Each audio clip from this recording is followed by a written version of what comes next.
Kentucky, where I was raised, where the wildlife and mountains call my name. I was born to hunt, I was born to guide, a camouflage on a rifle by my side. Just good old country boys chasing dreams in the Appalachian Mountains, a field of trees. From those white-tailed bucks strutting toms, the bugling elks that are on the run. Where those dreams are made, the trophies is our game. The TLC Outfitters is our name.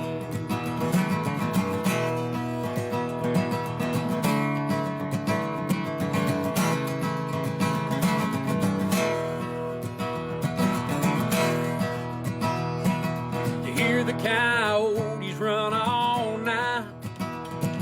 It's music to my ears and in my sights.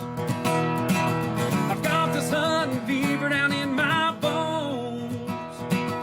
Glad my daddy taught me everything I know. From those white-tailed bucks strutting toms, the bugling elks that are on the run.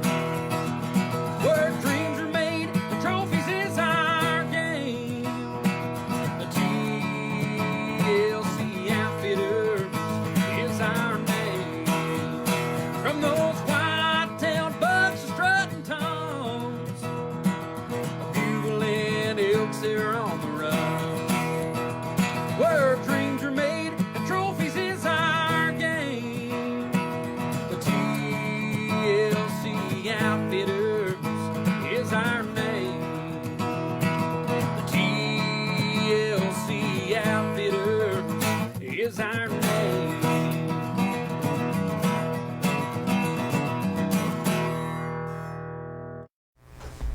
Happy Wednesday, folks. Welcome to TLC Outfitters Live. My name is Trinity Shepard. Thank you all for joining in.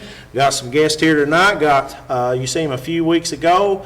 He came out on and done a fantastic deer show with us. Still raving about that show. A lot of good knowledge. If you missed that, make sure you go back and check it out. As we talked about archery hunting and whitetail hunting, of course, that's coming up this weekend. But I got Mr.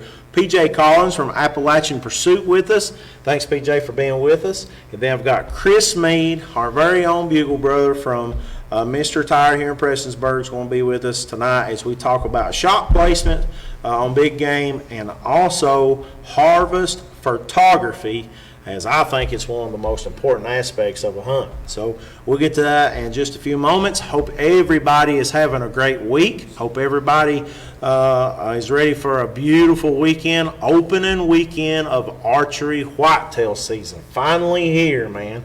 365 days is almost up. For some of us, it feels like double or triple that. But the weather is looking good. We got a little bit of a cool down coming. And hopefully you've got those bucks patterned. No better time to be in the woods than early season if you got that big buck patterned. So hopefully folks have done that. You've done your homework and you're ready to go. Cannot wait to see. And I think also thanks to EHD, as bad as EHD is, 3 years ago, I think the genetics have come back, exponentially, and we're seeing some monster deer out there. And I think this will be one of our best. Harvest as far as big bucks in our area that we've had in a long time. So I'm pretty excited about that. Shout outs tonight. As always, we got Mr. Thomas Rainey from Bobcat Sports Live behind the camera and sound tonight, as we got Chris up here with us. And a very special guest in-house tonight. We have Mr. Daryl McCoy from D&D Sports with us tonight, checking out the show, and we appreciate him taking time out of his very busy schedule. If you've not checked out D&D Sports, for all local sports, all sports in general, go over, give D&D Sports a like, and if you are a sports fanatic, especially here in Eastern Kentucky, you are missing out. Head over, give Bobcat Sports Live and D&D Sports a like, And I'll tell you what, man, you're going to be able to keep up on all the information dealing with local sports and also nationally as well. And shout out to Chris, everything he does for us. He opens up the shop, he takes care of our vehicles, he's got a great staff, and he tolerates all the crap that I throw on his shoulders. Man, why did I not have Thomas put up your scouting trip today? I should have done that, shouldn't I? No, that was not a good one. That's for another time. Yeah. Okay?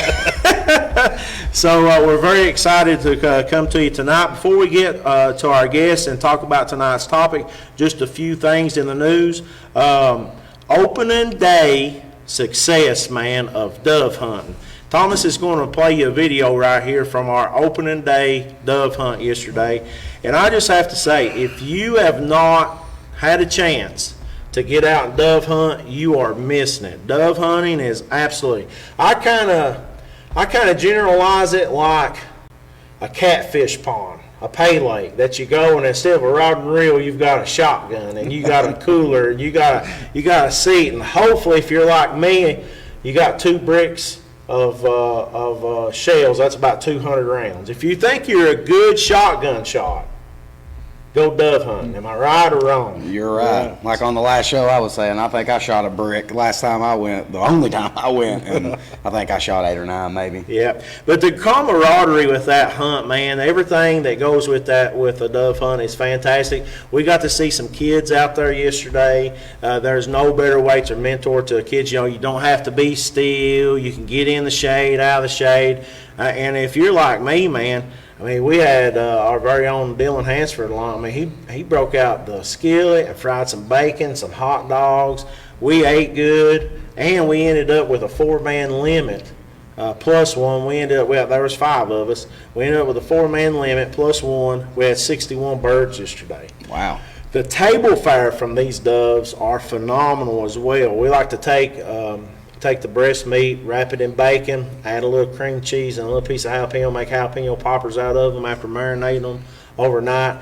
They are fantastic. But I'm telling you, the fun in that dove hunt, and kudos, my hat's off to the Kentucky Department of Fish and Wildlife. You can actually go online. If you're looking for a place to dove hunt, you can go online, fw.ky.gov, and they have an entire list of public fields all across the state, all across the 121 counties that make up the Commonwealth, and it doesn't cost you anything to go. Make sure you check out rules and regs. Some of them are steel shot, some of them are lead shot, and go out, take the family out this weekend if you're not deer hunting, and have a great time dove hunting. I just want to say a huge thank you to Randy Hansford, Dylan Hansford, Farley, and Peyton for letting me tag along yesterday and having a good time and a good hunt. We appreciate them very, very much. This Saturday, opening archery season. Are you guys excited? Oh, yeah.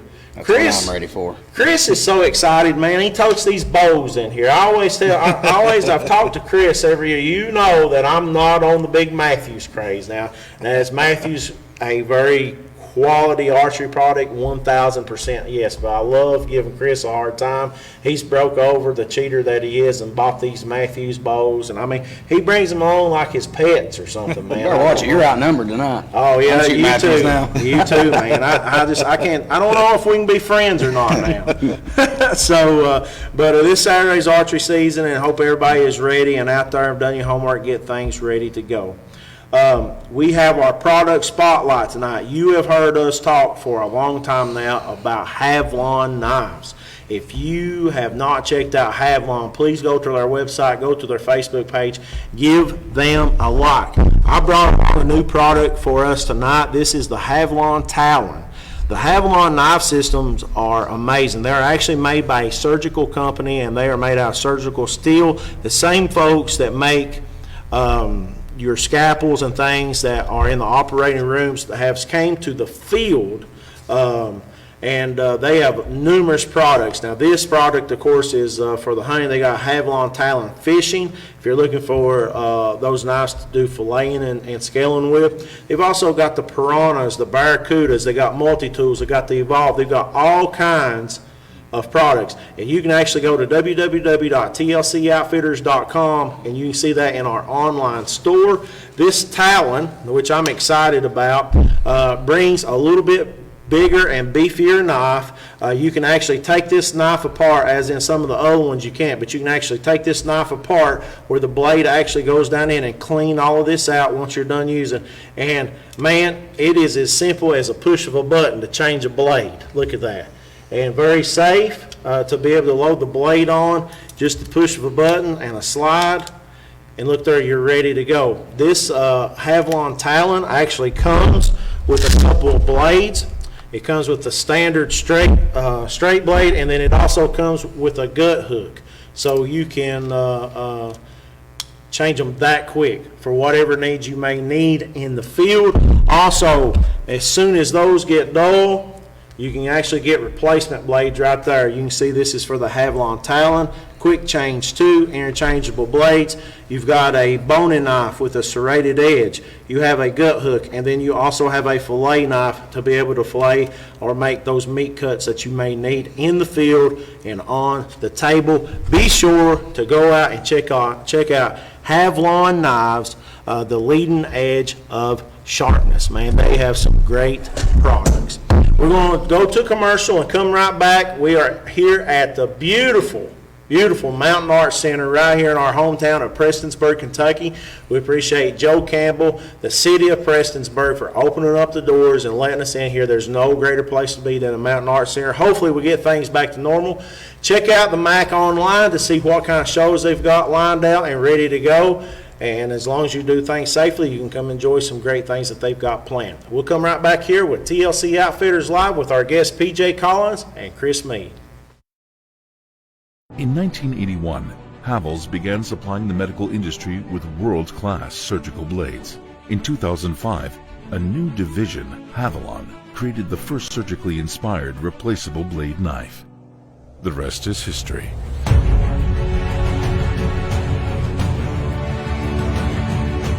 First of its kind, preferred by professional guides, leader in quality and innovation. Never lose your edge.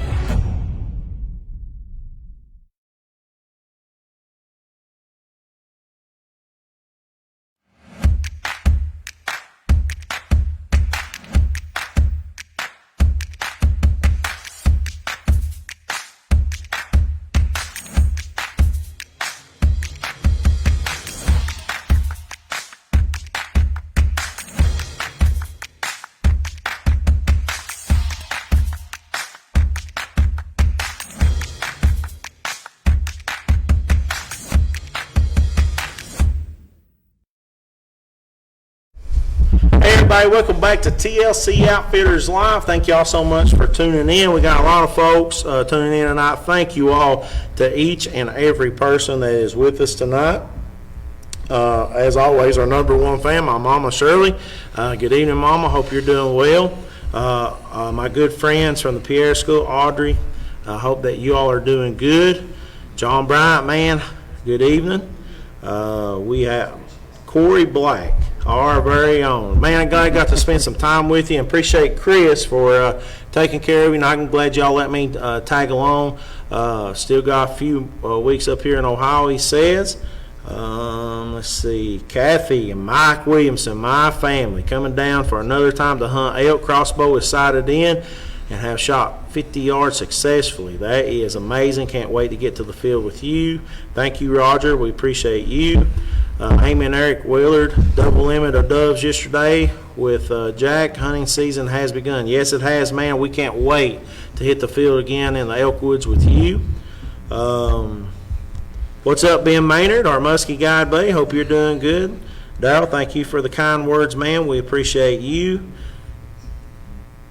And John Ray says, I still want a hat. I'll have to get you a hat, brother. Yeah, we'll have to get you a hat. So if you just joined us, we're here at the beautiful Mountain Arts Center in Prestonsburg, Kentucky. We're here with my good friends, PJ Collins and Chris Meade. They have taken time out from their busy schedule as not only work and family stuff, but ramping up for archery season this weekend for whitetail deer, man. Are you guys excited? Oh, yeah. I'm very excited. I've seen some of your trail cam pictures. I'm a little bit jealous.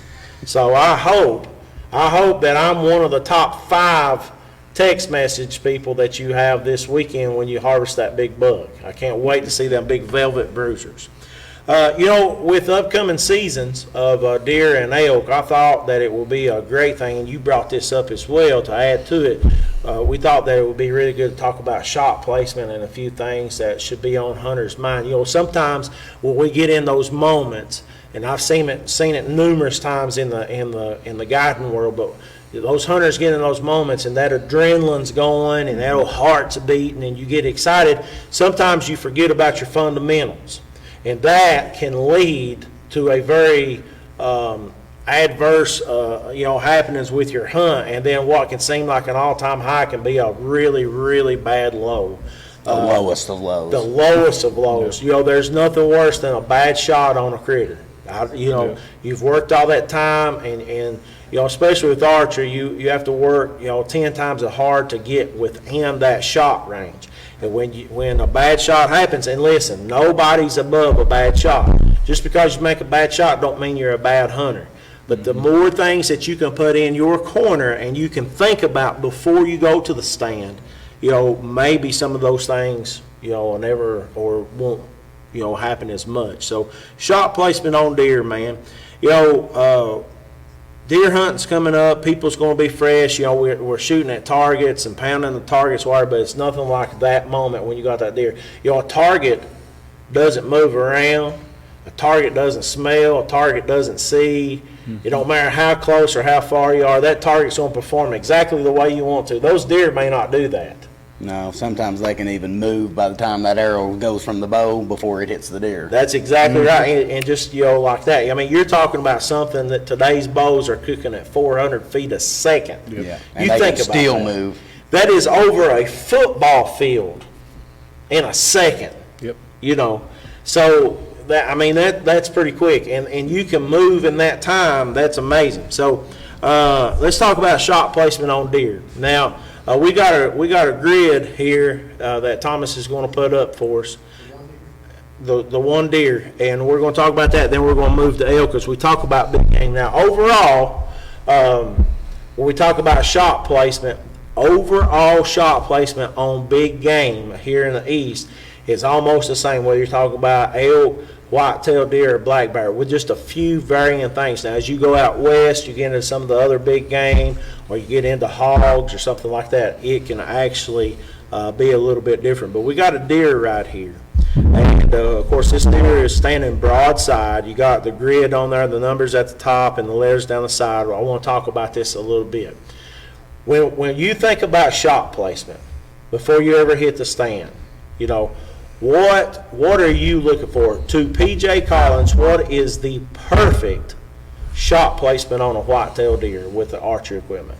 I mean, best case scenario, it's always going to be a broadside shot within that 30-yard mark. Mm-hmm. At 30 yards, especially from an elevated position, if you can get a deer broadside in the open at that range, in most cases, even if the deer is alert when you shoot, a lot of times the movement of that animal after you release that arrow is going to be so minimal that's not even going to make a difference. That's right. In most cases. Right. I mean, I've seen deer at 30 yards, drop low and up, and an inch is a mile in bow hunting. Yeah. And that's something I was wanting to talk about with everybody tonight, just to show how precision and surgical you really got to be. That's exactly with the bow to go from being a good, ethical, clean harvest versus you just got lucky and hit an artery. That's right. It doesn't take much. It doesn't take much. That's right. But just based on the best case scenario is always going to be that broadside shot. That is what you're going to want to look for as a hunter, and you've got to understand that not only do you want to look for it,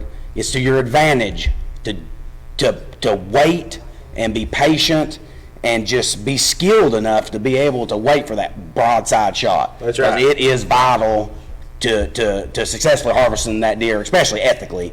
But not only that, I always say if a bow hunter's telling you that he's never shot and pulled and hit gut or wounded and not recovered a deer, he's either not honest or he ain't shot many deer. That's exactly right. That's what I always say, because it happens to everybody. That's the best right. of the best.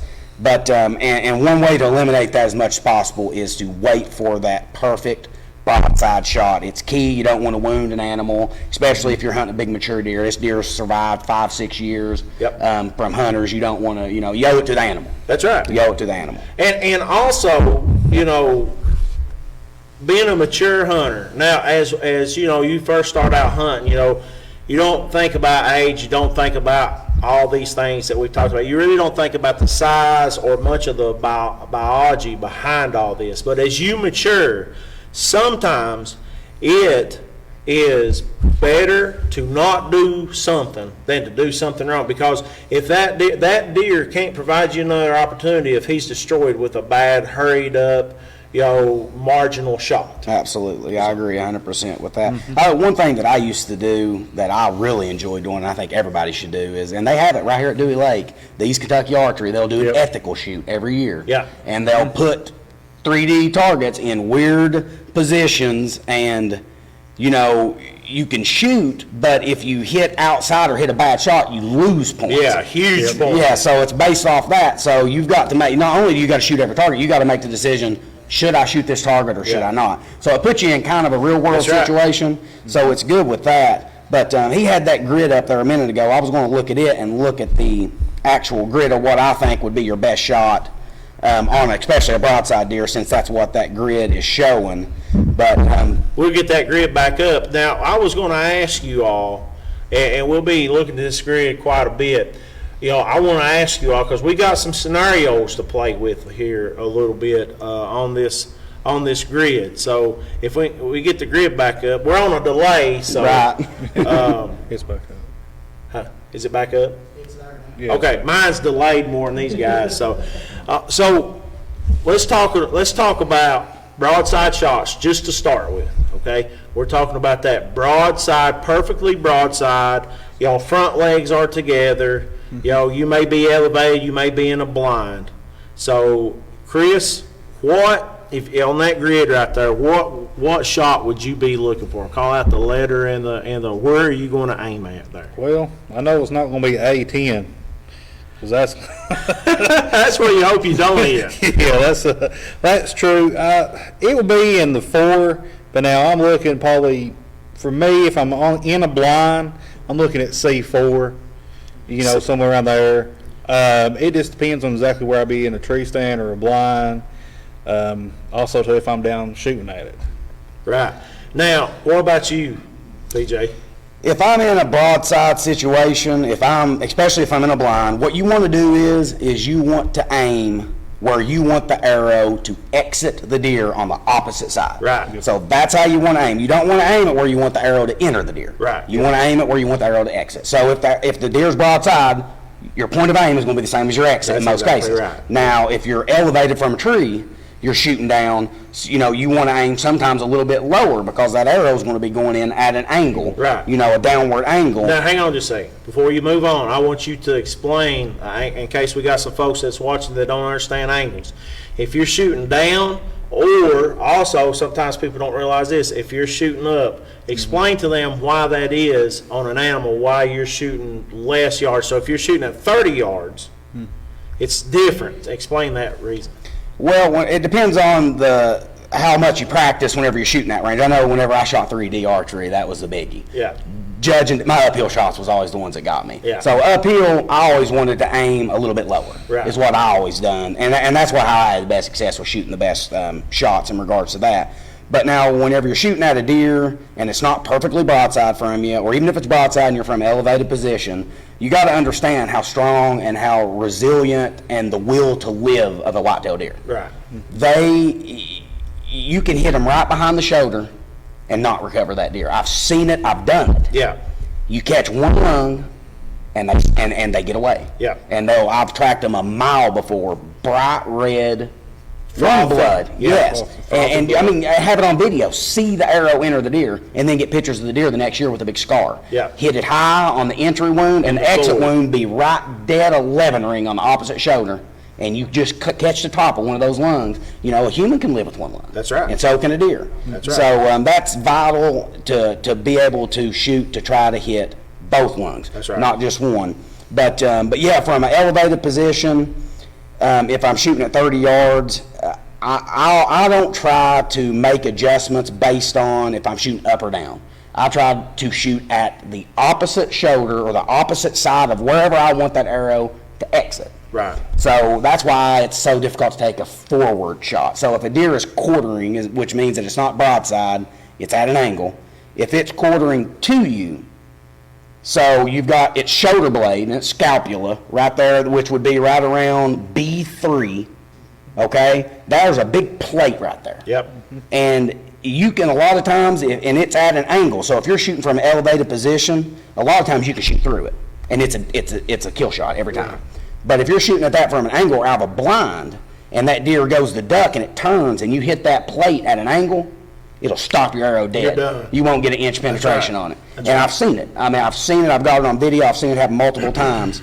And so you really got to watch out for that. And a quarter-two shot is the worst shot to take Yeah. on any animal with a bow. That's right. Now, with a rifle, it's a little different. Now, can you kill a deer ethically with a bow quarter-two shot? Absolutely. Yeah. You got to hit the artery in the neck. You got to hit the carotid artery, or you've got to literally place it. You've got to thread the needle and put it right in between that shoulder and its sternum right there. In the heart. And it goes right in, and that's where your vitals are. They're Yeah. right in that rib cage area.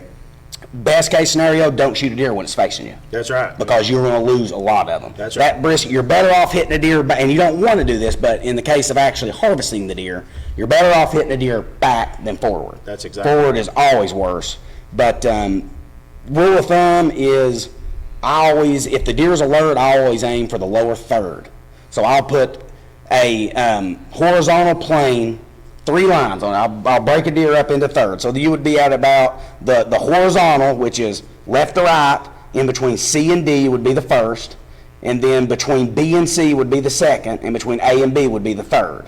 So if that deer is alert and at 30 yards, and I have to grunt or whatever to stop him in my shooting lane, in most cases I'm going to aim at that yardage at that C and D line. Right. Because that deer, most likely, if he's looking at you, he's walking through the woods and you bat and he stops, he looks at you, and you shoot, that bow, he's looking at you, he's seeing you shoot at Yeah. him. Instinctually, what he does is, and it happens in a millisecond, he turns sideways and just an inch, all it takes to make it a non-lethal shot. If you aim, my perfect shot would be in between 5-4 and BC. If you're wanting to hit a deer right dead center, double line, broadside, that would be it. That deer's 30 yards, he's alert, you aim right there, and he ducks, and you hit in between. So go in between 4 and 5, and then you hit in between A and B, I believe it is there. So that's just an inch and a half higher than where you're aiming. If you're shooting down on that deer, you may not kill it. You're in the void. Yeah. You're in the void, or you're in top of one lung. Yep. Exactly, and those deers are extremely difficult That's exactly to right. find. If you find them. If you find And them. then we're going to be talking about elk here in a minute. If you one lung an elk, it's over with. Oh yeah. It's over with. And I'll tell you a story here in a minute. Now, the reason we was talking about those angles, you got to think about geometry and stuff. The angle of something, if you're angling down or you're angling up, is actually shorter than the flat line. So that's the reason a lot of times when you're shooting down or you're shooting up, even with, and the farther out you get and the more the angle is, the more this is bearing down on your projectile, it can really change. So if you're shooting that 30-yard buck and you're 20 feet in a tree, that deer may only be shooting like it's 25 or 24 yards. Oh, absolutely. Now, with today's technology and your all's big Matthews bows, the pin gaps in these new bows are so minute that you can basically almost put, 2 or 3 pins right in the kill zone with very little space in between. Whereas years ago when we shot logs and line colors and 23-12s and 21-17s and, everything, we had a half-inch pin gap between, 30 and 40 yards. You really had to be on. So there's a little bit room for error, but the thing to remember is, especially wherever your yardage is when you're shooting on an angle up or down, that the distance is always shorter than what the true distance is. I like to use an arc calculating rangefinder. Absolutely. I mean, that's just always going to make it easier. If you've got that, then you don't have to worry about it. That's why I was That's saying where, because if I'm in a tree, a lot of times you don't have the ability to range the animal right before you shoot it. Right. Because it happens too fast, especially in our region. So what I'll do is I'll range landmarks. I'll range the bases of trees to give me a known Yeah, that's what I do. distance, so I can remind myself That's in the woods. But I'll use an arcing rangefinder, or it'll automatically calculate that difference that you're talking about mathematically. Right. To show that it's gravity. If you're up elevated, the arrow's going to Yeah, that's exactly right. gravity is going down, so it's going to go faster as if it was going up. Right.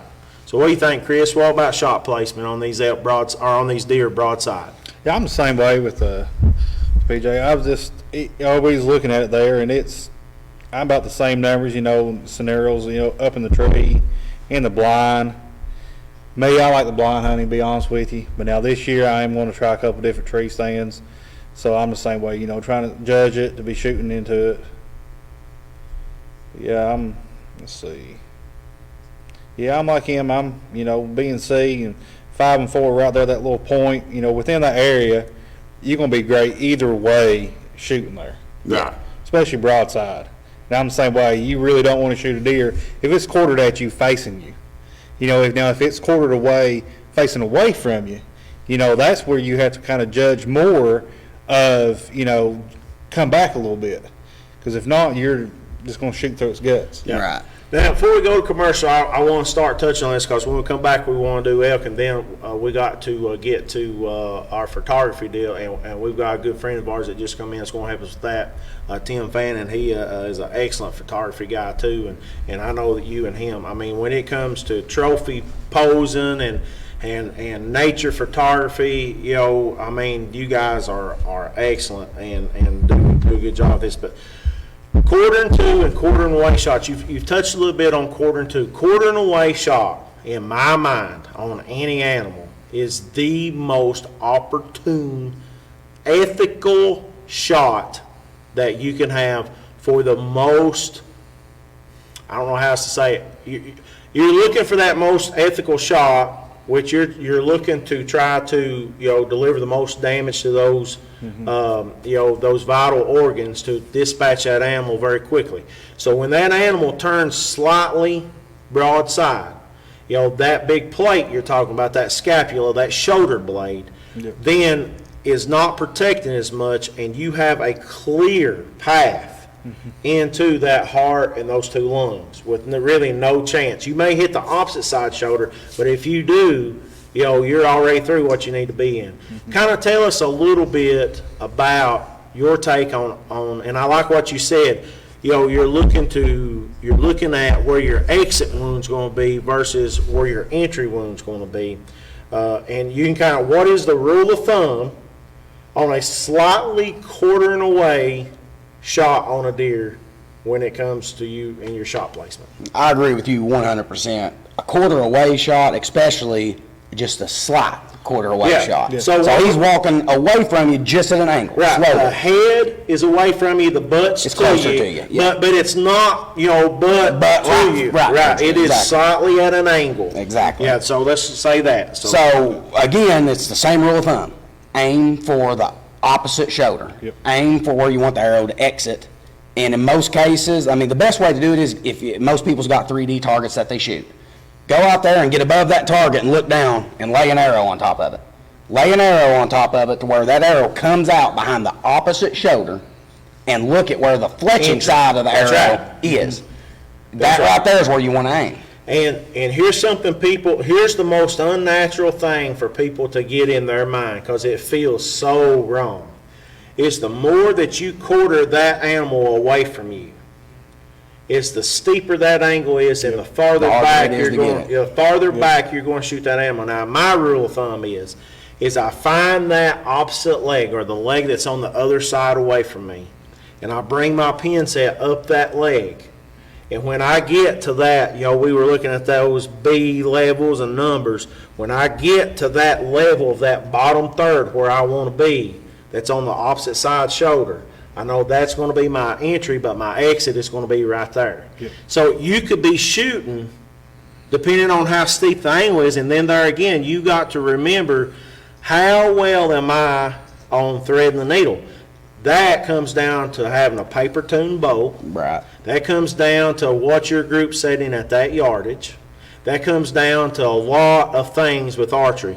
But, you know, with that, as our grid's back up here, we may be aiming, depending on how steep that animal's quartering away from us, we may be aiming as far back as C6 or 7. Absolutely, To yeah. be able to hit that opposite side to get both of those lungs. So I'm basically going to go through the back part of the lung on the side to me. Yep. And on the opposite side, it's going to go through the front part of the lung, and I may even get some heart in there. Yep. You can hit everything from That's right. quarter way. You know, you on hit a- liver, you know, That's right. you're usually going to get gut, but if you angle it right, you're still going to get the lung and the heart. That's right. Now, if I'm back up here on a quartering away shot and it's real steep, you know, if I'm back up here at the C4 area, I'm in danger of one lung. Yep. So If you don't hit the heart. If you don't hit the lung. So here's what I'm going to say on the deer. And we can sit here and talk all night about this, but we got a lot of good information and a lot of other things to cover. People need to bring up, you know, we got this World Wide Web at our fingertips. People need to bring up, and especially elk hunters and archery elk hunters, they need to be bringing up the anatomy of these animals. And they need to see, and if you're going out west and you're hunting bear or moose or elk, or you're going down south and hunting hogs, a hog is a totally different thing in itself. But wherever you're hunting, if it's big game, you need to look at schematics of the anatomy. And you need to be, you know, every day getting that in your head and envisioning that. Look at photos and then look at a dissected, you know, like this here. And I'll show you an elk that we got a little bit later, but you need to be looking at those. Would you all agree? Mm-hmm. That's part of your homework as a hunter. I mean, you want to be an ethical hunter. That's right. Nobody wants an animal to suffer. No. So learning how to kill the animal or expire the animal as fast and painless as possible, it should be every hunter's. That should be what every hunter is ultimately their goal when they go out. No matter if they're shooting does, if they're just out to shoot, you know, a deer to eat, it don't matter how old it is, or if they're trophy hunting. That's right. That should be every hunter's goal. That's what should it's be about to to be, try an to ethical dismantle the deer as quickly and ethically as possible at all times. That's right. Folks, we're going to come right back here after our commercial break to talk about shot placement on an elk. Our good friend Tim Fannin has joined us here tonight, and we're going to be talking about harvest photography with Chris, PJ, and Tim. What I think is one of the most important parts of the hunt itself, and especially after harvest. Thank you all for watching TLC Outfitters Live. If you're not done so, please like and share this post. We'll be back here in just a few moments. Tinsley Custom Wildlife, formerly Central Kentucky Taxidermy, is located in Anderson County, Kentucky, in the heart of the bluegrass, and is surrounded by some of the best hunting opportunities in the southeastern United States. Wildlife is abundant in Kentucky, and there's a great diversity of game to hunt. Elk, white-tailed deer, black bear, predators, waterfowl, as well as many others. The variety of local species in Kentucky provides owner Justin Tinsley with a great opportunity to excel in the art of taxidermy. Also an avid hunter, Justin understands the sportsman's expectations with taxidermy as he prides himself in providing this to each and every customer. Tinsley Custom Wildlife is the only USDA fully certified taxidermy facility in the state of Kentucky. Once your hunt of a lifetime is complete, allow Tinsley Custom Wildlife's award-winning taxidermy to make your trophy into a masterpiece. Give us a call today at 502-680-1022, or you can check us out on the web at centralkytaxidermy.com and at Facebook at Tinsley Custom Wildlife.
Hey everybody, welcome back to TLC Outfitters Live. Thank y'all for joining in. If you're just tuning in, we are here at the beautiful Mountain Arts Center in Prestonsburg, Kentucky with some great guests.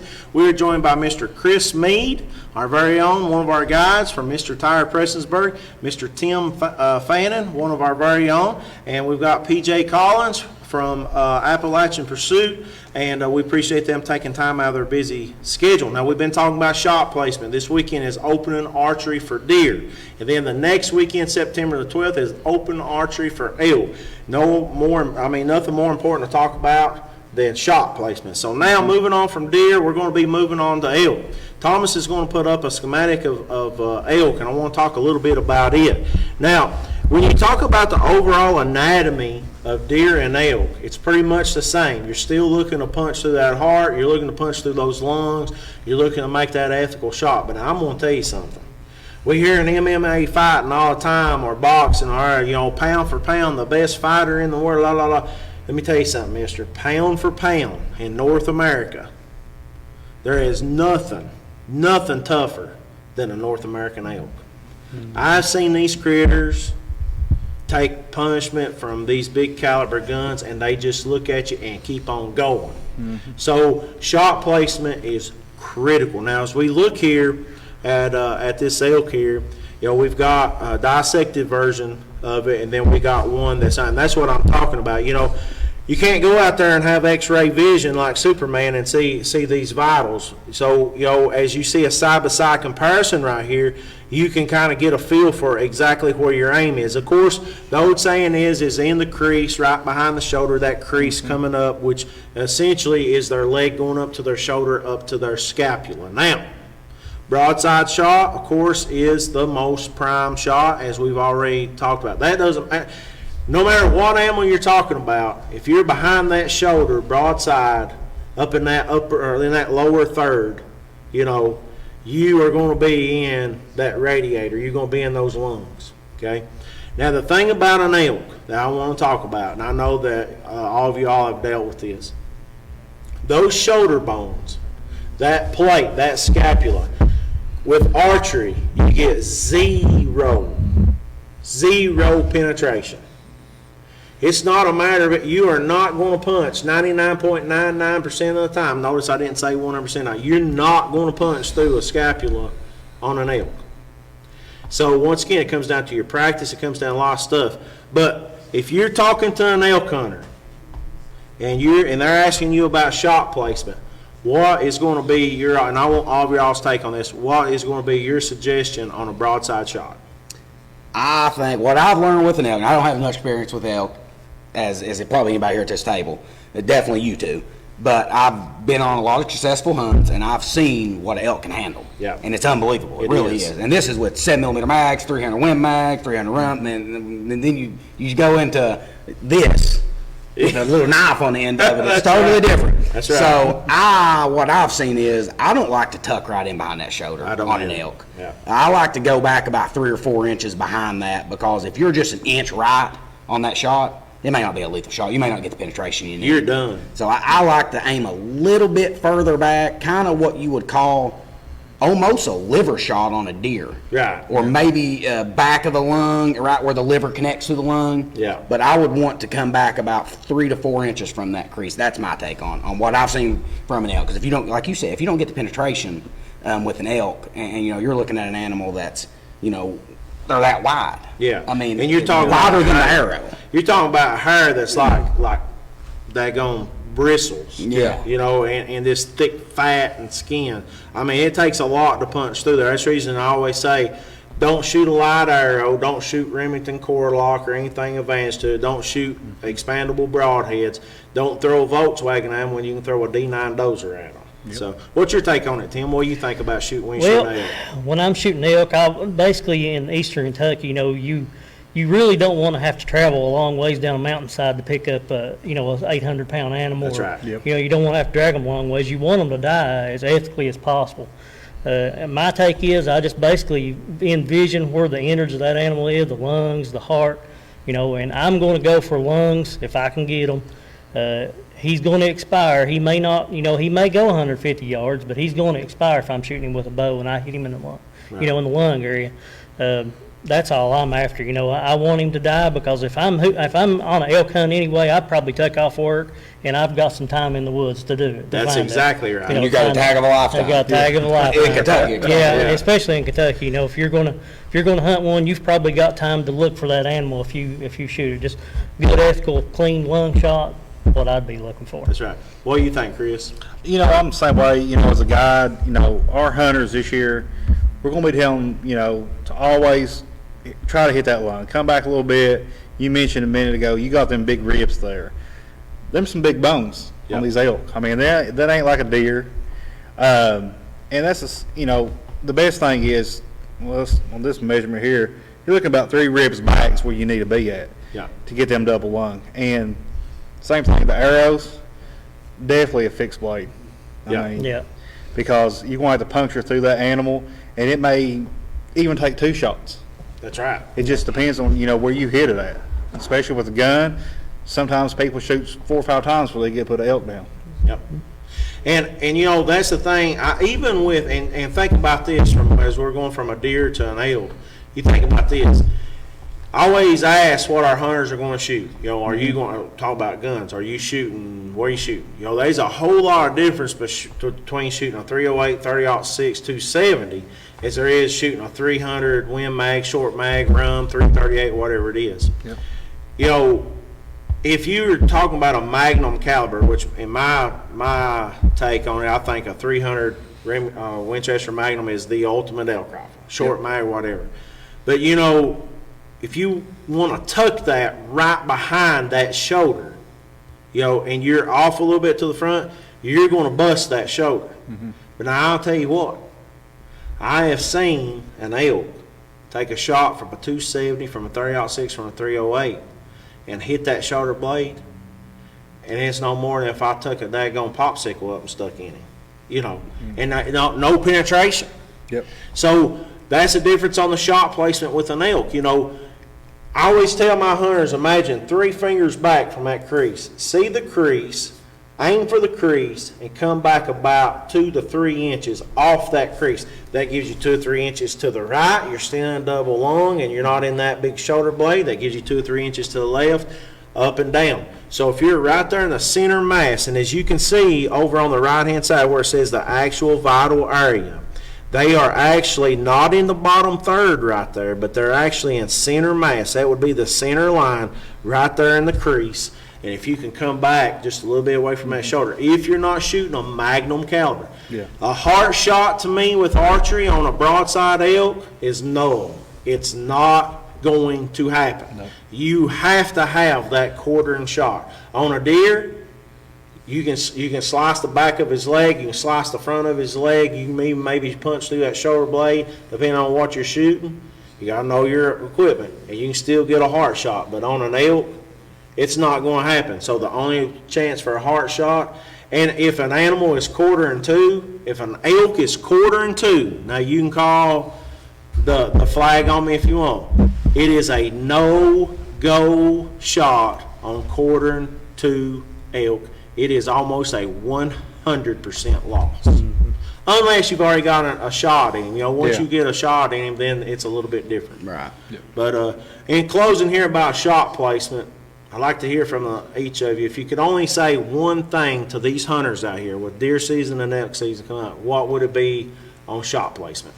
Mine would be, with a bow, archery, aim for where you want the arrow to exit. It's key. It's key to do that. And just to clarify something, whenever I was saying the lower third, I'm talking in regards to archery hunting. Right. And so if you're aiming, even with a gun, or if you're not anticipating that animal to move prior to the arrow impacting it, you want to draw a line right through the center mass. So if I'm shooting at the lower third, that is if I'm shooting at an alert deer at 30 yards and he's looking at me, he's going to drop. He's going to spring them legs to make an exit. Exactly. So he's going to drop, put those pressure so he can jump. Before he can jump, he's got to go down. That's right. Like a spring. That's right. And that's what he does. So whenever I say the lower third, definitely that right there. But aim at that opposite where you want that arrow to come out. And don't always aim for behind the shoulder. If he's quartering away, you aim behind the shoulder, you just get one lung, it lodges in that opposite shoulder. A lot of times you won't find that animal. That's right.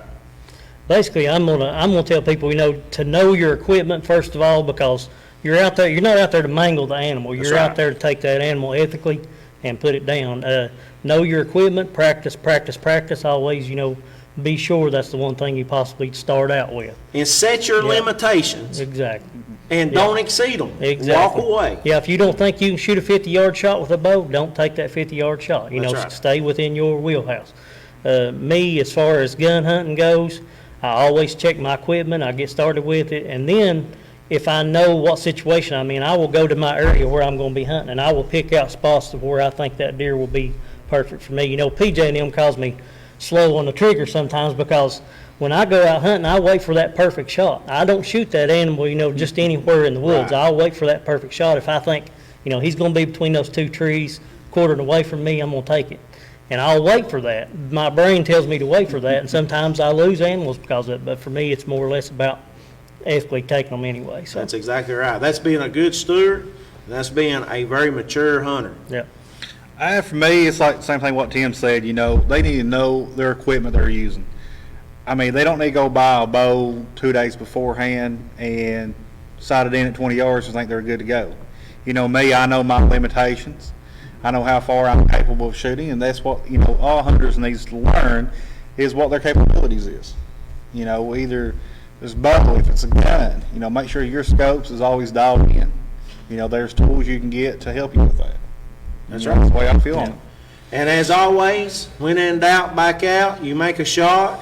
You try to watch. They got things now, and maybe this will be another show for another time, but you got lighted nocks. I know a lot of us have told our hunters to shoot lighted nocks, especially for elk, so we can actually see where that is. You're hunting these thick patches of autumn olives and all this brush and stuff. It's easier to find the arrow. There's a lot that can be told by the blood on the arrow and the blood you find. There's a lot to it, and this is what people need to learn before they ever set out. The rule of thumb is the best shot ever was if you don't see the animal go down, you don't hear him crash. If you hear him crash, you think you hear him get up and take off, that's different. But 1 hour on deer, and I'm going to tell you right now, if you think you shot that elk's heart out, you're 2 hours. Yep. Yeah. I don't care. I've seen them with an arrow in the heart, and that heart thumping on that arrow. Yeah. And I've seen them live It's over an unbelievable. hour. It's unbelievable. It's unbelievable. You make the most ethical shot you can on an elk, especially with archery, you're 2 hours and not a second before. If you can't wait that long, you get out of that area. And if you make a marginal shot, you may be overnight. Exactly. So- if our will to live was as strong as one of those elks, we'd live to be 150 years old. That's exactly right. That's exactly right. Folks, we're going to go to a commercial break, then we're going to come back here. We're going to talk about one of my favorite and what I think is one of the top threes that a hunter should be thinking about before he ever goes in the wood. Photography, harvest photography, because after the hunt, of course, the hunter's got all that in his mind, but really what commemorates that hunt, not only the taxidermy, but the photos that comes along with it. And you can really botch those photos. We'll come back right here in just a moment with TLC Outfitters Live.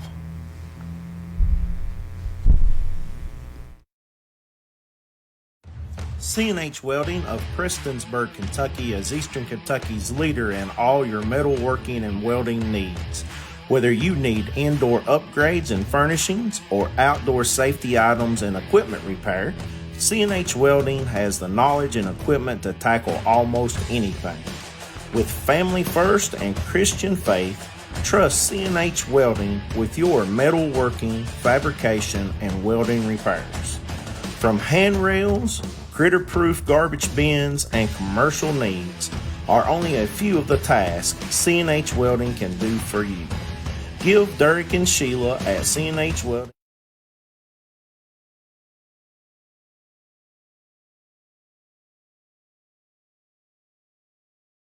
In 1981, Havells began supplying the medical industry with world-class surgical blades.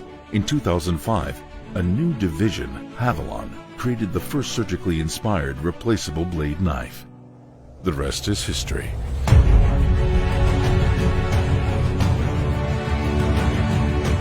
First of its kind, preferred by professional guides, leader in quality and innovation.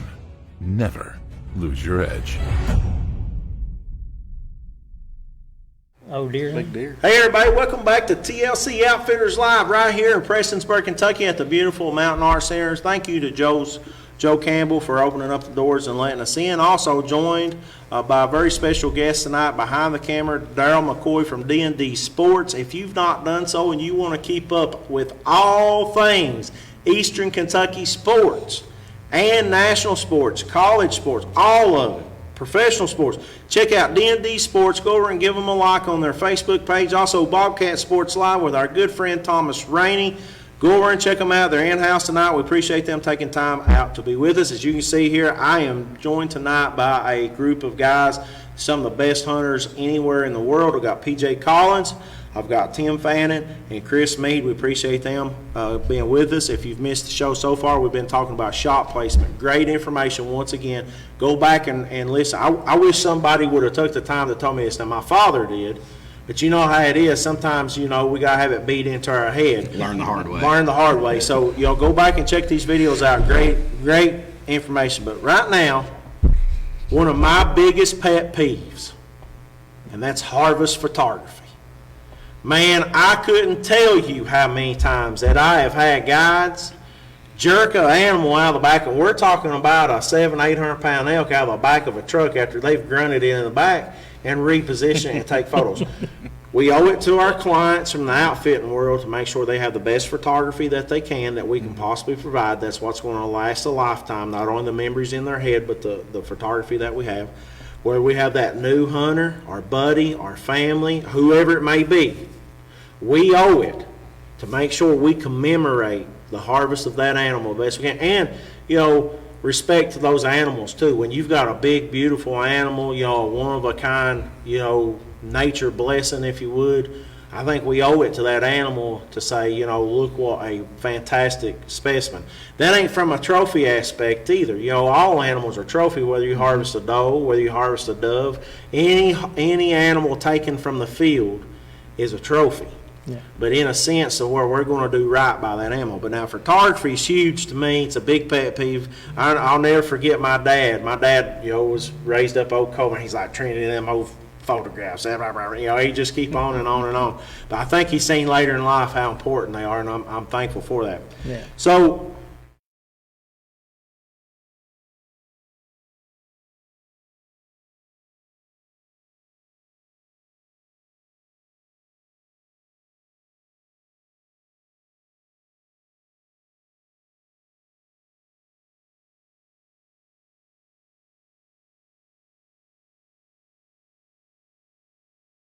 harvest photography, and what tips and techniques would you have for the upcoming deer season? Basically, where I'm going to go with it, Trinity, is we are out there to create hunters. As we want our children to hunt, we want people to hunt, and when you're out there taking those photos, and I've had people walk up to me before and say, check out this deer I killed. It's blurry, you can't see it, you don't even know how many point the buck was, and there's blood splattered all over everything, and we're out there to control what these people are seeing when we do that, and we want to look back at it and say what we killed. If we don't get no pictures, we're the only, it's in our memory. That's right. That's the only place it lays. It's in our memory. So if we get a good quality photo of the actual deer, not having a human that big and a deer head that big in the photo, and making everything look, artwork, basically putting artwork to it. That's the way I look at it. Show yourself as an ethical hunter. Don't have blood everywhere. Don't have a tongue hanging out of the mouth. Make it look quality. Presentable, yeah, that's what I say about it. Know your cameras, know what you can do with it. It's simple as just snapping pictures nowadays, because most cameras are automatic. They pick up lighting the way they want to. Phones. The best camera we have, yeah. Used to be you had to have one of these, DLSR or DSLR cameras, and you had to have these things. But now everybody has probably the best camera that anybody can ever get at their fingertips with their phones. Yeah, even as way back as maybe 95, these phones have got 95 DSLR beat. They've got them beat. So basically, you've got quality in your hand when you've got an iPhone or you've got an Android that's got good quality These new camera. Pro Maxes, man, I mean, Yeah. they're better than any, I mean, you can take DSLR quality photos with Yeah. them easily. That's And- exactly right. Yeah, and the biggest thing comes down to nowadays, it ain't really the camera, and it ain't really about picking out, lighting, because cameras draw too light. Even the new cameras on the phones draw too light.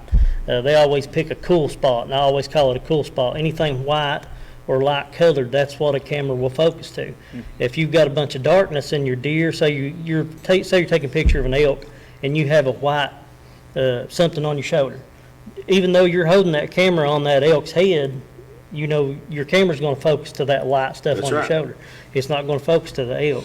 Even the new cameras on the phones will do that. So just be aware of what your equipment will do, and put an art form to it. That's exactly right. Yep. And it's not always about putting an animal in the center of a picture or whatever else. As we seen one of PJ's turkeys there on a railing there at a bridge or whatever, or deck or whatever that is. That's my neighbor's house. Yeah, be creative. Be creative with your artwork, or with your photography. Let it be artwork. Now, as we go through some of these pictures, that's my good friend John Lee right there. It's probably already, we call that the big sky bull that we're looking at. That's at night. You may have to be a little more, imaginative at night. You may have to pull. We have pulled every vehicle, ATV, UTV we got around an animal to get a good shot. Yeah. So let's talk about, now deer's a little bit different. You can trophy pose a deer up pretty good by yourself, not too bad. Tuck the legs under. You're essentially looking for that bedded position. Now, in my mind, it's a lot easier to do before you field dress that animal. Am I Yeah. correct or wrong? Yeah. Yeah, it's a lot easier to get everything, and you hide the bad stuff too. That's right. When you do that, you hide the bad stuff, and basically, I tell people, if you got a bunch of blood on it, wipe it off a little That's bit, right. or turn the deer the other opposite direction. That's right. However you got to do it to make it look more ethical. Don't feed the antis out there Right, any more yeah, than they're yeah. already getting. They're already Because this getting it, this isn't disrespect for the animal. This is actually It's the opposite. This is Yeah. the utmost respect for Right. God's creation, for the gifts He's given us, to be able to show off these immaculate animals, and that's what they were. The beast was put here for us to be in control over, and to hunt and harvest, and to use for the best of our abilities. Now, if there's somebody out there that's not doing that, shame on them. Yeah. But if you're doing right by that animal, and you're being an ethical hunter, and you're doing the things you're supposed to do, there's nothing wrong with these harvest photos and harvest photography. Tuck that tongue in, wipe the blood off the side. If you got if one side looks a little better than the other, make sure you turn on the best side. Let's talk about lighting a little bit. So many times, man, I have seen trophy posed animals, and then the next thing you know, here's old Joe over this animal.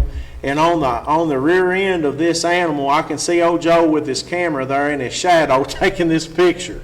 Okay, what can you tell people about lighting for pictures? Basically, if you're looking at a camera, you always want to be eye level with your subject as a photographer. You always want to be eye level. Don't be above it. Don't be above it. So get down on your knees or even lay down. Right, and if somebody's wearing a hat, you can notice how whenever I look up at the light, you can see more of my eyes. A lot of times you'll see people and all you can see is half their face. Right. And because cameras will pick up light. Anything that's black will even be even more black on the photo. You know what I'm Yeah. saying? It'll be even more black. So you want to make sure your lighting is good. You always want to make sure it's more at a 45-degree angle or a 33-degree angle. In photography, we always look at people's eyes. When I see somebody's eyes, I can see light in their eyes. I can see, if I'm looking at your eyes right now, I can see that the light is above your head and where it's at. And that's what I always tell people, notice the lighting is very, very important because cameras pick up light. The next thing you want to notice too, I'm just going to throw this out there, is people take pictures of, a fence post in the background. Guess where the fence post is at whenever you see it on the picture? Coming out of the top of their head. Or, you've got something in the background that looks like they're growing antlers. Yeah. The humans growing antlers.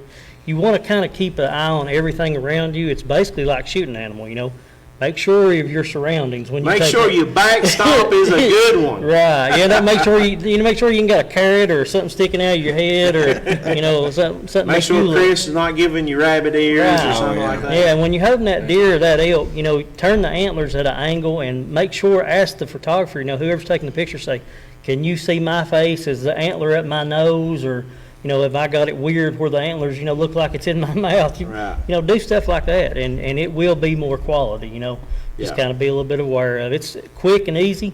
Ain't nothing hard about it. It's just something that I tell people that it's better to do. Yeah, I gave my guys yesterday on our dove hunt a hard time because, they always give me, they always tell me I'm the photography police, because when I'm down there, I don't take just one photo. That's another thing that people sometimes make, to snap a photo on your camera or on your phone is costing you nothing. You are no longer buying 35 millimeter rolls of film anymore. Yeah. And if I want to hit that button and I want to take a succession of 100 pictures, that's not costing me a thing. Nope. So get down, take different poses. I mean, the hunt's over with. The urgency is over with. It's time to reflect, and one of the things is you do. So take lots of pictures, and if you can go back through and weed them out to the best ones. If you only take one picture and it's a bad one, and you're already home and that sucker's in the freezer, guess what? You can't push the rewind Nope, button. can't do it. I think to add to what Tim was saying there, he said it wasn't a lot of work. I would probably have to disagree with it a little bit on that one. Tim's done a lot of photography. I think a lot of people don't do it because they don't want to put that extra effort in. That's They're right. thinking, I just hunted for 5 straight days. I've hunted my hind end off. I just got me an elk. Hey, I got a picture of it. Let's get this thing loaded up. Let's get him quartered up. And let's get out of here. That's right. Yeah. But and again, you listen to me or not, but one thing you will regret is not taking good quality pictures. That's right. Exactly. You do everything right. You go out there, you ethically harvest your trophy animal, what it be a spike, it be a 160-inch buck. It don't matter what it is. It's a trophy to you. It's a trophy. Take the time to take the photo. That's right. Because the amount of work that you put in to get that, to celebrate the life of that animal, and to just show your success in the field. That's right. Take the time to do it, because you will never regret taking pictures. That's exactly You will right. always regret not taking pictures. Yeah. That's right. Always. And I know that for a fact. That's right. If I could go back to all the stuff I harvested in my younger days, it kills me that I didn't take pictures. Absolutely. It kills me. Absolutely. Now, Chris, I know you're on a mission for a big buck this year, man. Yeah, I've got a big one. Yeah, and we're really hoping and pulling hard for you. Now, one thing I want to talk about are favorite poses. What is your favorite trophy pose for an animal that you harvested? Say it, like a big game animal, like a deer, like an elk, whatever. How are you going to pose that big buck this weekend? For me, it's just to capture, the essence of it. What it was, what it still is. If it's a big one, it's great. If it's small, it's still great too. Right. And another thing is, talking about the elk and everything is, as guides is, a lot of them's going to bring family. That's right. That's memories for the families to be, there with them. Yeah. And when you're sitting there taking a picture of this animal, if it's my animal, I want to make sure everything's perfect. I don't even have to be in it if it's me. Right. I just want to capture that animal how it is. Yeah. And that's just something I'm going to live with, the rest of my life, knowing, hey, I got pictures, but also it's hanging on the wall. That's right. That's exactly right. And talking about the essence of the hunt or whatever, you want to, I like to try to make sure, now sometimes where an animal falls, not so bad with deer, but if we're talking about elk, sometimes where that critter falls is not the most opportune place to take a daggone photo. Rarely. I mean, we've had them on the sides of cliffs that we basically have had to rappel down to. And the only thing that joker's holding on by is either a hind quarter hanging on or an antler hanging on, and you're literally standing there tied in, working on that animal, trying to get him cut up. That is not the best place to take a photo. Now, maybe you snap a quick one just for a memory of the hunt. Be a good story. Be a good story. But if you can get him on down or you can get him on up, and try to put him in a place there close to the where, you don't want to harvest that thing in the dark timber of the pines. Yeah. Or you don't want to harvest him in an autumn olive thicket.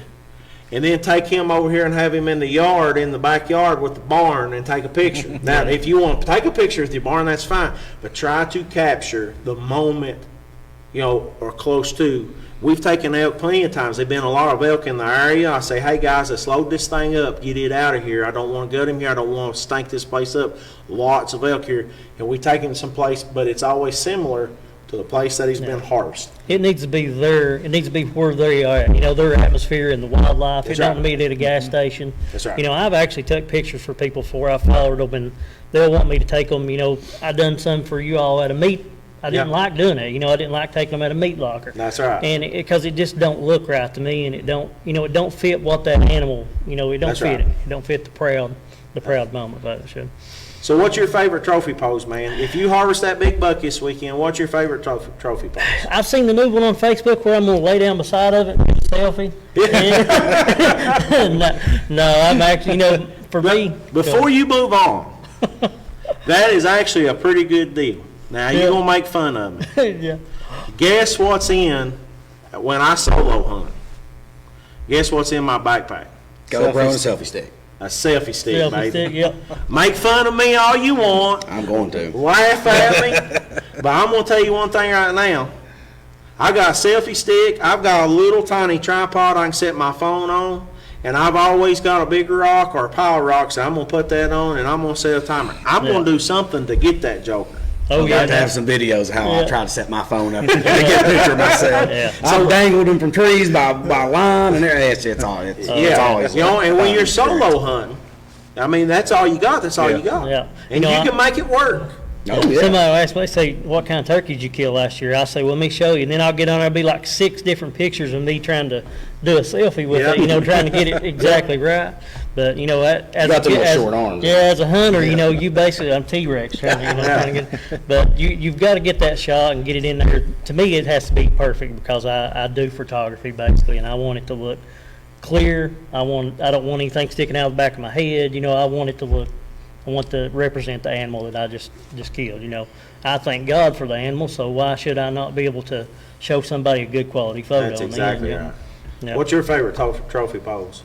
Just look on your Facebook page. I like, and people give you a hard time. And another thing, like, you can get a little bit crazy with getting so far back behind the animal to blow it up. But you want to get a little bit, you want the focus to be on the animal. That's right. And it naturally happens when you get back. So all I always say it is, straight arm pictures, it's obvious what you're doing, Mr. Hunter, whoever it is. Yeah. Which is fine if you want to do it, but it's obvious what you're doing. Yeah. Bend the arm. As That's long right. as you got a bend in your arm, you're not making a 110-inch deer look like a 160-inch deer. That's right. And people know that. That's And it's exactly fine. right. If you want to do it, you can do it. That's Yeah, that's I no like it problem. when people grab the, you know, the little old antlers. Like you got the big antler, you know, you put your hand got all the way fingers around. on it. Then when you grab that little antler, you'll hold it. And it looks like a 140. yeah. You want to make sure more of that bone is showing. you Yeah, know, that's man. right. You know, and here's my thing. I've seen 60-inch whitetail. The pictures make it look like a 100-inch whitetail. Oh, yeah. And I've seen a 100-inch whitetail look like a 160-inch. You really want to try to make that animal as respectful as can be in the best element that you can, and be proud of it. Yeah. I don't, you know, trophy is in the eyes of the beholder. If you want to know the creator, look at the creation. Yeah. And every spike, 100-inch deer, 160-inch deer, and 200-inch deer, the Lord breathed life into. Exactly. And I don't care what you harvest, just make sure you're doing right by your harvest. Make sure that you're being ethical towards the resource and towards the lands, and leave it better than you found it. All this other stuff, man, don't just keep it simple. Don't try to make it any more than it is or take away from it. And at the end of the day, your photographs and everything about your hunt will be something you'll be very proud of. Amen. But, you know, take your photos, take lots of them. If you haven't got a lot of experience, call somebody. We all know a photographer. So I got some folks, I got a buddy of mine, Paul Hagens, that is how he does his birding photography. His birding photography is second to none. And his photos, dude, and I would love to learn how to do that. I just ain't got the patience. You know, so ask somebody who knows what they're doing, you know, and just take your time, do right, don't get frustrated. And once you make that harvest, slow down and enjoy it. Take the time to do it, because you will regret it if you don't. That's exactly right. Folks, I tell you, I can't thank y'all enough for being with us here tonight. You know, we're very excited about the upcoming season. I can't believe it, man. It's kind of creep, but now it's kind of flew by. We're right here at deer season. We just opened up dove season, squirrel season to already open. You know, and then we got elk season, man. I'm excited. I'm nervous. I'm anxious. I mean, in closing thoughts, what kind of closing thoughts you got for the folks coming up on these upcoming seasons? Spray yourself down with permethrin if you're hunting in the early season. Yeah. Again, Yeah. take my Your advice. clothes. Yeah. Your clothes, yeah, Don't not spray- you. don't Spray spray your your clothes skin. down and let it dry. Seed ticks are at an all-time high right now, and if you see my right leg right now, you'd have thought Tim shot me with a shotgun, or you shot me with a shotgun with one of them dove rings. But you don't want that, I promise. So do that right there, and I mean, just get out and hunt. That's right. I mean, enjoy yourself. I mean, take water. It's hot. It's humid. You know, be smart in regards to that, but just get out and have a good time. That's exactly That's right. what you want to do. Yeah, What do you think? focus on the good time. Don't focus on all the bad things that's out there. You know, it is hot. You're going to be, sitting in a tree stand. You're going to be sweating. You're going to have bugs flying around you. Try not to focus on that stuff. Just focus on the good things about the hunt. Relax. Be safe. Right. You know, be safe. A lot of people get hurt during bow season, tree stand accidents. Be safe. Know what you're doing. You know, don't It's be called hunting, not harvesting. If Exactly. you're hunting without Yeah. a safety harness out of an elevated position nowadays, Yeah. you're just lazy. Yeah, go Yeah. back to your It's too family. easy. Go home it's to your too family. Yeah. easy. If you don't think enough of yourself, think enough of your family. Exactly. To do it. Amen. Chris. I'm the same way, safety, you get out there, just be safe with what you do, because you're in the hills by yourself. Something happens, who knows where you're at? That's right. Tell somebody before you go, too. Yeah, well, yeah, tell them exactly, a family member or loved one that, where you're going to be at that. And when they can expect you back. That's Yep. exactly right. Same thing. Well, guys, I appreciate it. Good luck to y'all on the upcoming weekends. I can't wait to see all the photos. Can't wait to see those big bucks. I know all three of y'all are going to have a lot of success, and can't wait to see the pictures. And you also, we would like to see all the success that you all have. Make sure to send your photos to us. We'll get them on the show and show them off. We appreciate each and every one of y'all for tuning in. If you've not done so, please like and share this video. That's the only way we can keep it up. You all allow us to do what we do, and we appreciate you very, very much. Go over and check out our website, www.tlcoutfitters.com. Go on there and check out our Haviland products. We got the cheapest prices anywhere there. Go out and check our merchandise. We got brand new hats, shirts, decals, all those things. And book you a hunt, man. The time is now. It is up on us. Book you a black bear hunt. Book you a whitetail hunt. Small game hunt. Predator hunt. And we got those muskie fishing trips coming up about a month away that we are tore up about, man. We are excited. Everybody get out this weekend in the woods, on the water, and we'll see you here again next time right here on TLC Outfitters Live.